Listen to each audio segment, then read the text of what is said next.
You've seen it 100 times. A penalty shootout. The entire stadium holds its breath. The striker steps up, places the ball, and right before they begin their run-up, they point. To the casual fan, it looks like theatre, swagger, a premature celebration, or maybe just a mind game to get inside the keeper's head. But if you think this is just showmanship, you're missing the actual science of the penalty kick. This single, silent gesture is actually a highly calculated, psychological, and mechanical tool designed to exploit a massive gap in the rules of the game. Let's start with the law, specifically IFAB law. 14 under law. 14. A penalty kicker is strictly forbidden from feinting or stuttering at the very end of their run-up. If a player runs up, stops right before the ball to trick the keeper, and shoots, it's an immediate yellow card and the kick must be retaken. The rules are designed to protect goalkeepers from being tricked during the run-up. But look closely at when the pointing happens. Nothing in the laws of the game dictates what a player can do with their hands, their eyes, or their gestures before they start running. The pointing lives in this exact unregulated gap. It's a legal loophole. Strikers can't feint with their feet at the point of contact, so they use their hands to execute a psychological feint before the whistle even blows. It's not a celebration. It's a tactical exploit. To understand why this loophole is so valuable, we have to look inside the mind of a striker under maximum pressure. In elite sports psychology, there is a concept known as ironic process theory. Under extreme stress, if you tell your brain, don't hit it to the right, your brain instantly visualizes the ball going to the right. The negative thought actually primes your muscles to make the exact mistake you are trying to avoid. Vague, anxious thoughts under pressure tank your conversion rates. To combat this, elite mental coaches train players to replace negative commands with highly specific positive action cues. Instead of thinking, don't hit the post, they must think, hit the bottom left corner. And this is where the physical point comes in. The gesture is an externalized version of that sports psychology technique. By physically pointing at a spot, the striker is forcing their brain to abandon all negative thoughts. It's a physical lock-in. They are taking a silent, internal mental cue and making it tangible. The body is confirming the decision to the mind. This is the target. Nothing else exists. But wait, doesn't pointing at a corner tell the goalkeeper exactly where you're going to shoot? Why would a world-class striker give away their target? Because of a brutal statistical reality in penalty research. According to data compiled by Striker Report, there are two primary ways to take a penalty. The goalkeeper-dependent strategy, where you run up, wait for the keeper to move, and slide it the opposite way, and the goalkeeper-independent strategy, where you pick your spot beforehand and shoot there no matter what. The data is overwhelmingly clear. Pre-commitment wins. Players who try to read the keeper mid-run-up have a significantly higher rate of failure, especially under pressure. The human brain simply struggles to process a moving goalkeeper, adjust its stride, and maintain shooting accuracy all in the span of 0.5 seconds. A visible, public point is the ultimate tool of pre-commitment. It is the exact moment the striker locks their choice in stone. By pointing publicly, they are removing any possibility of second-guessing themselves during the run-up. They are telling themselves and the world, I have made my choice, and I am sticking to it.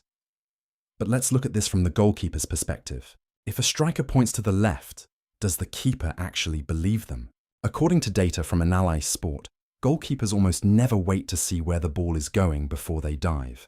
The ball travels too fast. At elite levels, keepers dive to the left roughly 46% of the time, and to the right about 40% of the time. They stand dead center only about 13% of the time. Goalkeepers are already guessing. This means any signal you send them isn't a tell, it's a weapon. If a striker points to the left, the goalkeeper's brain instantly enters a state of high-speed game theory. Is he pointing there because he's going there? Or is he pointing there to make me dive right so he can shoot left? Or is he double bluffing? By making a highly visible gesture, the striker completely disrupts the keeper's pre-planned diving routine. The pointing hand becomes a deliberate mental plant. It forces the goalkeeper to think, hesitate, or overcompensate, exploiting their natural guessing patterns. There is also a fascinating sociological theory behind this gesture, known as shame evasion. Researchers have found that professional players dread looking foolish or indecisive far more than they dread simply missing a shot. When a player shoots down the center and the goalkeeper easily catches it standing still, the player looks completely silly. But if a striker publicly points to a corner before the kick, they are performing an act of bold, absolute intention. Even if they miss, they have visibly proven to the fans, their manager, and the cameras that they made a decisive, professional choice. It acts as an unconscious pressure release valve for the player's ego. Beyond the psychology, there is a physical, biomechanical benefit to pointing.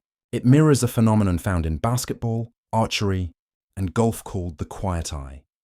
Image diagram showing the quiet eye tracking concept. A gaze fixation point on a target before execution. In precision sports, the final uninterrupted gaze fixation on a target right before movement execution is directly linked to higher success rates. A pointing arm acts as a physical alignment tool. It physically anchors the striker's eyes, hand, and posture to the target, locking their body into a perfect line of sight before they even take their first step. But perhaps the most powerful reason elite strikers point is simply to control time. Data from the Barca Innovation Hub reveals a fascinating trend regarding composure and time. Strikers who begin their run-up immediately after the referee blows their whistle, within less than a second, have a conversion rate below 60%. Under intense pressure, the human instinct is to rush, get the moment over with, and escape the spotlight. This is called avoidance behavior. Conversely, players who take a deliberate, controlled pause of several seconds after the whistle convert at nearly 80%. But standing still and doing nothing looks hesitant. It looks like fear. By using a ritualistic gesture like pointing, the striker buys precious seconds. It gives them a socially acceptable, confident action to perform during that vital pause. It forces a beat of deliberate stillness into their routine, slowing down their heart rate and keeping them in total control of the tempo. And this mastery of space and time isn't just limited to penalties. In open play, you'll see world-class midfielders and strikers pointing constantly. While casual viewers think they're complaining or demanding the ball, they are actually serving as on-pitch air traffic controllers. By pointing to a specific patch of grass, they are instantly establishing a real-time coordinate system for their teammates, telling them exactly where the ball needs to go to exploit the defensive gap before the opposition can react. So, the next time you see a striker point before they step up to the spot, don't write it off as theatre. They aren't celebrating early. They are exploiting a loophole, locking in their target, manipulating the goalkeeper's mind, and mastering the clock. They are turning a split-second game of chance into a calculated science.